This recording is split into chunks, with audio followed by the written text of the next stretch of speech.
Итоги дня в эфире телеканала «Милет». В студии Мухаммед Зикиряев. Добрый вечер. И вот о каких событиях мы будем говорить. В Крым с официальным визитом Универсель посетил телерадиокомпанию «Милет». Предновогодняя суета. В детских садах проходят торжественные мероприятия. По единому платежу крымчанам упростили способ оплаты за свет и коммунальные услуги. В Ялте тем временем избавляются от незаконных торговых объектов. 100 килограммов краснокнижной рыбы. В Крыму задержаны браконьеры. Об этих и других новостях прямо сейчас расскажут наши корреспонденты. Глава Республики Крым Сергей Аксенов провел выездное совещание в Армянске. Тема заседания – профилактика возникновения чрезвычайных ситуаций на заводе «Титан». Он отметил, что необходимо разработать пошаговый план действий при возникновении ЧС. Если у нас там серный ангидрид там превышает, не знаю, там 2 ПДК, то есть начинается там мойка улиц. Если это 3 ПДК, там, допустим, там моем там подоконники, там обрабатываем поверхности там специальными жидкостями и так далее. Если это, допустим, 5 уже, то мы приступаем там, ну, к примеру, там, к вывозу людей, там, ну и так далее, остановке предприятия. То есть пошаговый план действий, которого, надеюсь, нам удастся с вами избежать благодаря принятым мерам. По словам Сергея Аксенова, на сегодняшний день глубина заполнения кислотонакопителя водой в точках замера составляет 1 метр 32 сантиметра. При этом глава Крыма уточнил, что планируется достигнуть необходимой глубины к апрелю. В ближайшее время будет приобретена современная передвижная лаборатория с отечественным оборудованием. В Крыму прошло заседание Совета по межнациональным отношениям при Совете министров республики. Там собрались представители духовенства национально-культурных автономий. Все ведомства отчитались главе республики о проделанной работе за год. Говорили и о народной дипломатии, межнациональных и межконфессиональных отношениях и обсудили работу Дома дружбы народов. Сказать еще раз вам слова благодарности, с большим уважением, с колоссальным за ту работу, которую вы делаете.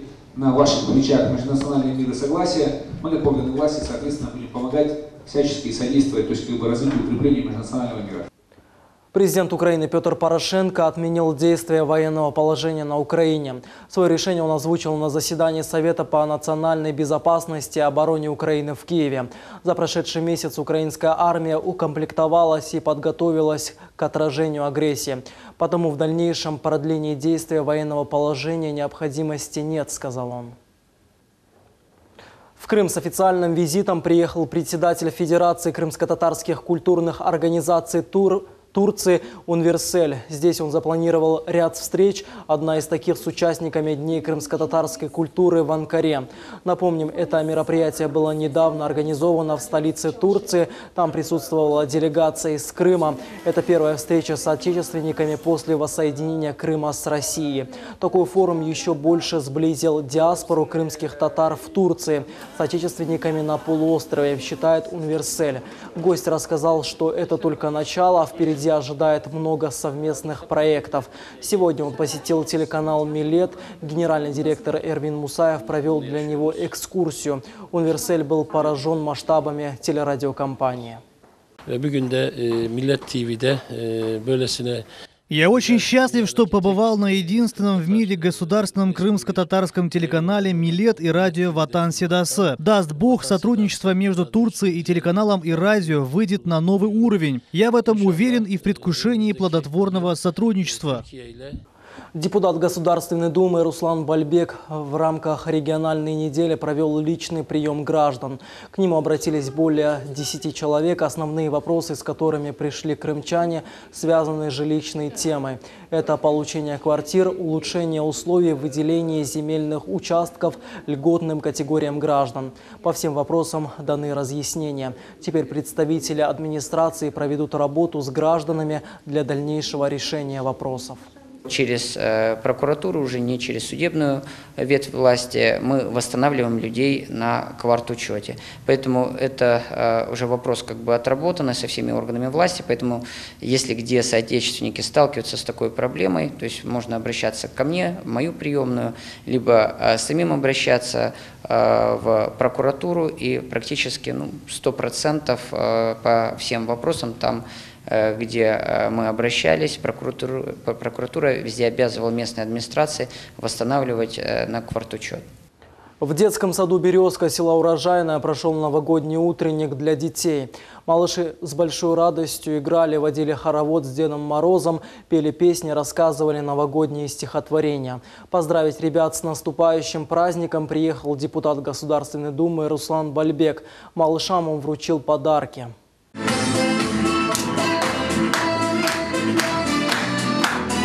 Хлопоты, суета, волнение. Все окунулись в сказку. Перед зрителями развернулось великолепное представление, которое приготовили дети старшей билингвальной группы «Кунеш Нурлара».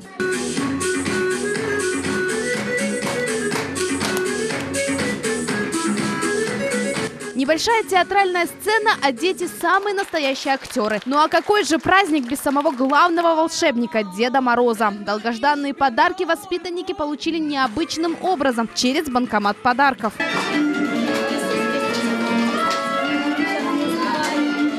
Кроме этого, каждому ребенку вручили коробочки со сладостями от депутата Руслана Бальбека. Ликованию детей не было предела. Мы очень довольны, даже все праздники превзошел все наши ожидания. Большое спасибо, во-первых, тому, что депутат Государственной Думы преподнес нашим детям такие замечательные подарки. Побаловали их, порадовали их. И моему сыну как раз преподнесли подарок, набор инструментов, чему он будет очень рад, как настоящий мужчина. А самым ценным подарком в преддверии Нового года стало вручение сертификатов на пошив крымско-татарских национальных костюмов детскому саду «Березка» в селе Урожайное, детскому саду «Солнышко» в селе Мазанка и детскому саду «Василек» в селе Доброе. Мы этого давно ждали. Это такая была необходимость, потому что нам хочется, чтобы на праздниках, на мероприятиях наши дети, естественно, были в красивых национальных одеждах. Это развивает культуру, обогащает культуру. И хочу, конечно, поблагодарить наших спонсоров Руслана Исмаиловича Бальбек, Руслана Ришатовича и, конечно же, спонсора Рустема Велиева. Большое им огромное спасибо.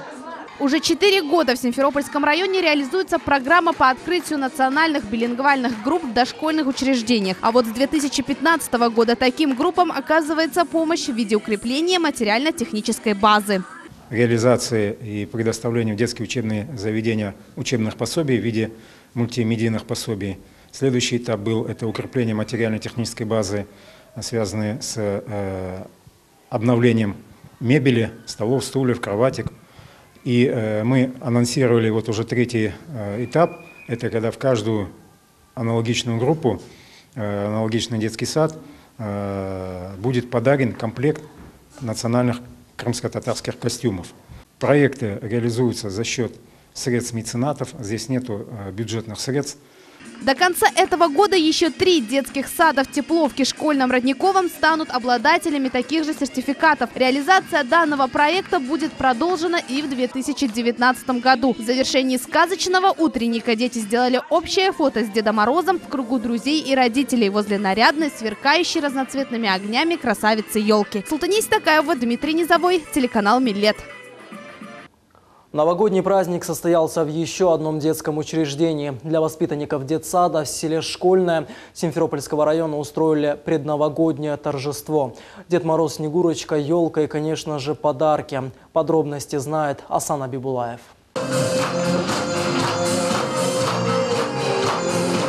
Под звуки музыки и разноголосые детские призывы в великолепных нарядах в детском саду поселка Школьное зажглась красавица-елка.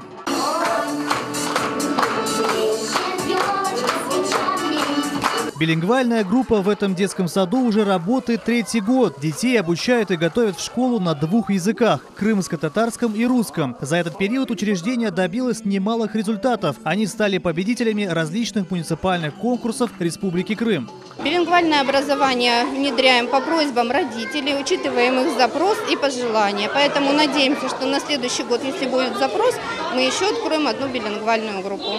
В канун Нового года к детям на праздник пришли не с пустыми руками. Детскому саду подарили сертификат на покупку комплектов национальных костюмов для малышей. Это стало возможно за счет внебюджетных средств благодаря спонсорам. Мы вручили комплекты для детского сада «Школьная» и для детского сада «Родничок». Также получат аналогичные сертификаты еще 4 детских сада до конца этого года. И мы уверены, что в таком духе и вот воспитание в таких группах послужит только укреплению межнациональных отношений. Родители детей также окунулись в новогоднюю сказку. Малыши и сказочные герои веселились перед сияющей разноцветными огнями елкой. Пели, танцевали, читали стихи, участвовали в веселых играх все, даже взрослые, на 2 государственных языках. Дети рады сюда ходить, с уважением ходят, стараются, ими очень сильно занимаются, они довольны то, что посещают этот детский садик. Нам все нравится, в принципе, главное, ребенку хорошо, с удовольствием ходит в садик. Это главное, мне кажется, для любого родителя. Обучают, в принципе, это хорошо, знать крымско-татарский язык, это нужно каждому. По словам чиновников, сегодня в Крыму существует муниципальная программа района. Каждый детский сад с 2 языками обучения получает помощь для укрепления своей материально-технической базы, а также пополняется необходимым оборудованием. Асан Абибулаев, Виталий Голубев, телеканал «Милет». Канатоходцы, эквилибристы, клоун, дрессированные медведи и попугаи. А в дополнение подарки от Деда Мороза и Снегурочки. В преддверии Нового года для детей-сирот и детей, лишенных родительского попечения, детей-инвалидов, а также детей из многодетных и малообеспеченных семей организовали настоящий праздник. Городская новогодняя елка в цирке. Кто организатор праздника и какие еще сюрпризы ожидали детей, узнавала Айша Шулакова. Затаив дыхание, с восторженными взглядами дети наблюдают, как в небе парит воздушная гимнастка, проделывая сложные трюки под самым куполом цирка. Цирковое представление в самом разгаре. Воздушные канаты, ремни, кольца, шоу лучников, жонглеры, дрессированные медведи, собаки и попугаи. Новогодние чудеса на одной арене. Буря эмоций, тысячи детских улыбок. Под куполом царит атмосфера волшебства и радости. Мне понравилась Снегурочка и Дед Мороз. Молодцы, что вот это все приготовили. Пусть продолжают в том же духе. Большое спасибо за то, что организовали такое замечательное шоу. Красивый праздник. Спасибо большое вам. Нам подарили подарки, а просто непонятно, такой тяжелый подарок вообще. На городской новогодней елке в цирке собрались более 1000 маленьких крымчан. Это дети, лишенные родительского попечения, дети-инвалиды, а также дети из многодетных и малообеспеченных семей. Уникальная 2-часовая программа маленьких зрителей унесла в страну волшебства. А главное, совершенно бесплатно. Честно говоря, очень-очень понравилось. Нам 4 года, мы первый раз в цирке, и поэтому, наверное, спасибо администрации за такие мероприятия. Все хорошо, все прекрасно, очень понравился наш цирк. Великолепные актеры, великолепно выступают. Очень хорошо, спасибо большое администрации города, спасибо Сергею Валерьевичу. Дети все довольные. Здесь каждый может на время стать самым настоящим артистом цирка, а клоуны в ярких одеждах им в этом помогают. Здесь все не как у всех. Артисты цирка разрушили все стереотипы. Дед Мороз и Снегурочка въехали в зал не на санях с оленями, а на отечественном автомобиле. А главное украшение Нового года выросло прямо из воздуха. Ежегодно новогодняя елка проходит под патронатом городских властей. Это уже стало хорошей традицией. Руководство крымской столицы лично поздравило с наступающим праздником детей. Но самое главное, мы сегодня им дарим праздник. Праздник новогоднего чуда, праздник надежды, праздник любви, праздник отношения взрослых к детям. Всех с Новым годом поздравляем, дарим подарочки, чтобы они понимали, что они нужны, и о них заботится не только Симферополь, но и вся Россия. Удивительное новогоднее представление в Симферопольском цирке – яркий детский праздник, о котором под Новый год мечтают все ребята. Помимо яркой и красочной шоу-программы, для детей были организованы и вот такие вот сладкие подарки. Айша Шулакова, Владислав Кравцов, телеканал «Милет» из цирка. Единый платеж за свет и мусор вводится на полуострове с начала года. Абонентская служба госпредприятия «Крымэнерго» будет доставлять горожанам платежи за услуги по сбору и вывозу твердых коммунальных отходов. Об этом заявила глава администрации столицы Наталья Маленко. Тариф за услугу пока еще не утвержден. Этот вопрос власти обсудят в январе. По всему Крыму вводится единый оператор. Это не касается не только Симферополя, который будет работать с теми организациями, с которыми будут заключены договоры. Эти договоры нам дадут понятие, с кем у нас будет в Симферополе он работать. Много будем говорить об этом по телевизору, много будем об этом говорить по радио, будем информировать, как только будем обладать информацией. На сегодня просто позиция такая, которая должна быть понятна всем. Не будет чисто там, где никто не платит за вывоз ТКО, но все их активно складируют где-нибудь. Поэтому для того, чтобы это было все взаимно, будет таким образом проходить процесс. В Ялте начали сносить незаконные строения. Об этом сообщает пресс-служба администрации города-курорта. Демонтируют торговые объекты, которые работают без разрешительных документов уже на протяжении 15 лет. Снос проводится по улице Московской. Здесь из-за расположенных ларьков перекрыто движение для пешеходов. Демонтаж незаконных объектов проводится по поручению главы городадминистрации. Это мероприятие будет продолжено. Власти курортного города обещают, Ялта от незаконных объектов будет полностью расчищена. Дальше будем продолжать. Есть много еще объектов. Это и по скверу Некрасова, это и множество незаконных построенных гаражей. То есть работы еще предстоит много сделать по приведению в соответствии с законом нашей территории. 100 килограммов краснокнижной рыб изъяли у браконьеров. Об этом сообщает пресс-служба Крымского погрануправления. Злоумышленников задержали в районе поселка Орловка. Два местных жителя как раз выгружали рыбу из сетей. При себе у моряков отсутствовали разрешительные документы на ловлю и выход в море. Среди пойманных рыб были обнаружены белуга, каменный краб, а также кефаль. Общая сумма нанесенного ущерба составляет 600 тысяч рублей. Однако эта цифра может быть превышена. Против нарушителей составлены административные протоколы, изъятые биоресурсы направлены на экспертизу. После будет приниматься решение о возбуждении уголовного дела. Настоящий пир устроили специалисты для птиц возле Крымского моста. Там установили кормовые столы с полезными злаками. Их разместили в местах скопления птичьих стай на острове Тузла и озера Тузлинской косы. Зимняя подкормка пернатых – один из этапов экопрограммы проекта моста. В районе Крымского моста обитает очень большое количество птиц, среди которых наблюдаются представители редких и охраняемых видов. Они прилетают сюда большими стаями.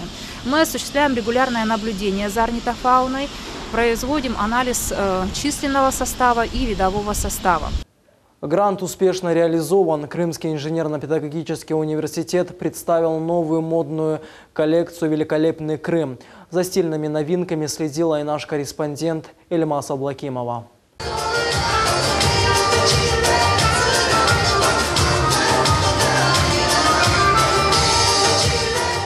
Идеальная фигура, роскошные наряды и чарующие улыбки. Модный показ в стенах Крымского инженерно-педагогического университета уже начался. 10 моделей демонстрируют яркие наряды. Авторами образов являются студенты университета. Ежегодно представляется коллекция, которая выбирается из лучших эскизов победителей.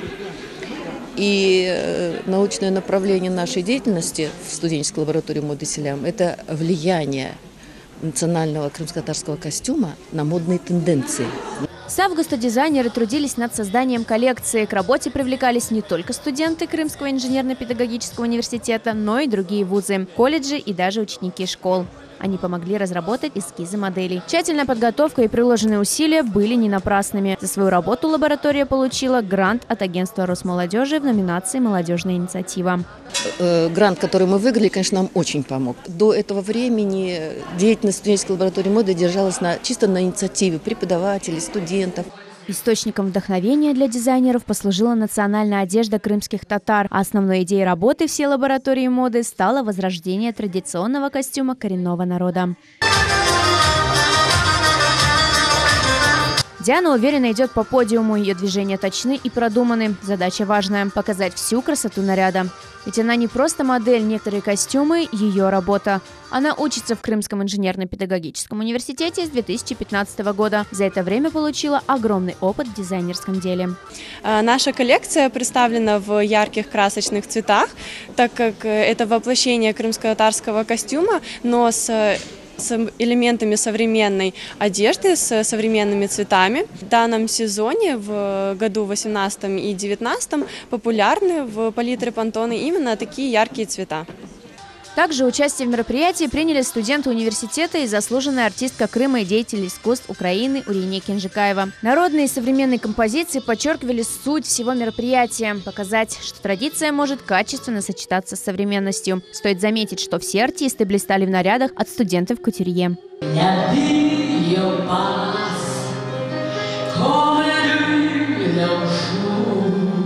Мне сегодня я получила огромнейшее удовольствие от выступления на этой сцене. Пела песню, которую очень давно написала, но и кусочек сегодня был, разумеется, на французском языке. Грант, полученный весной этого года, помогает реализовать многие задачи. Уже для лаборатории закуплена материально-техническая база. Это и ткани, и необходимая техника. Подобная работа будет продолжена. У дизайнеров вуза еще много идей по созданию красивых и модных нарядов. Эльмас Аблакимова, телеканал Милет. Такими были новости дня. Оставайтесь с нами. Приятного вечера.